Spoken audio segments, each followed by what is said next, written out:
হাই friends, কি খবৰ? আশা কৰোঁ সকলো ভালে আছা।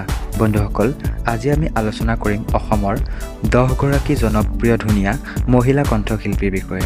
আৰু 1 নম্বৰ স্থানত থকা অসমৰ আটাইতকৈ ধুনীয়া আৰু জনপ্ৰিয় সেই কণ্ঠশিল্পীগৰাকীনো কোন হয়, এই বিষয়েও আপোনালোকক আমি এই ভিডিঅ'টোৰ যোগেদি জনাবলৈ চেষ্টা কৰিম। গতিকে বলক দেৰি নকৰি আজি আমি এই বিশেষ ভিডিঅ'টো আৰু বিশেষভাৱে আৰম্ভ কৰোঁ। 10 নম্বৰ স্থানত আছে জুবলি বৰুৱা। 9 নম্বৰ স্থানত আছে গীতালি দেৱী। 8 নম্বৰ স্থানত আছে গীতাঞ্জলি দাস। 7 নম্বৰ স্থানত আছে উপাসনা দত্ত। 6 নম্বৰ স্থানত আছে দীপান্বিতা ডেকা।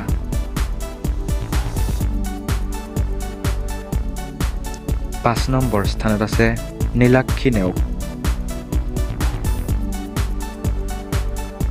4 নম্বৰ স্থানত আছে ৰিচা ভৰদ্বাজ। আৰু 3 নম্বৰ স্থানত আছে প্ৰিয়ংকা ভৰালী। 2 নম্বৰ স্থানত আছে নীলাফনিতা।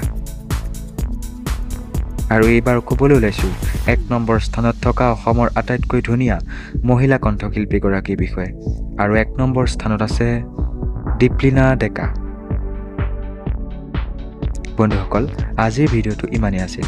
তোমালোকে বাৰু এই 10 গৰাকী কণ্ঠশিল্পীৰ বিষয়ে জানি কেনেকুৱা লাগিল তলৰ কমেণ্ট বক্সত এটা কমেণ্ট কৰি জনাবলৈ নাপাহৰিবা। লগতে তোমালোকৰ প্ৰিয় কণ্ঠশিল্পী কোনগৰাকী এটা কমেণ্ট কৰি জনাবলৈ নাপাহৰিবা। আৰু আজিৰ ভিডিঅ'টো ইমানেই আছিল। এনেকুৱা ধৰণৰ নতুন নতুন আপডেটসমূহ পাই থাকিবৰ বাবে আমাৰ এই চেনেলটো ছাবস্ক্ৰাইব কৰি ৰাখিবলৈ নাপাহৰিবা। ধন্যবাদ।